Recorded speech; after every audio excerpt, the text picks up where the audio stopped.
এই রসে ভরা যৌবন আমার নয়া গাঙ্গের পানি, সেই পানিতে নেমে এখন সাঁতার নাহি জানি।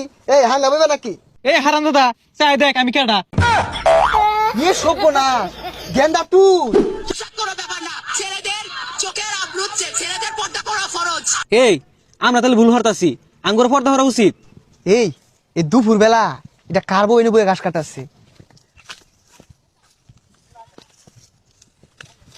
এই সুন্দরী হাঙ্গা বইবা নাকি?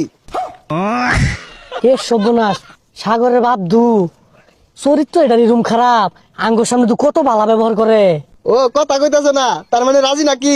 কাজী ডাক্তার আমার বিয়া করলে কিন্তু লাভ হইব। রাত বিরাতে দুজনে কবিতার গান কইবাম আর ভুট্টা খাইবাম। মোবাইলের মধ্যে দেখলাম ছেলে ঘর পর্দা হরা বলে ফরস, কোন পর্দা হলে ধর বিপদ হয়ে গেছে গা, সেরা মাই সেরা হাঙ্গা হরার চাইতেছে। এই যে হুন আমার হাঙ্গা হলে তোমার আর ঘাস কাটু লাগতো না, ঠ্যাঙ্গের রূপে পাও তুই লেখাই পাইবা। এই সরে বাচ্চা লাগে আর থাউন যাইতো না, যাই গা।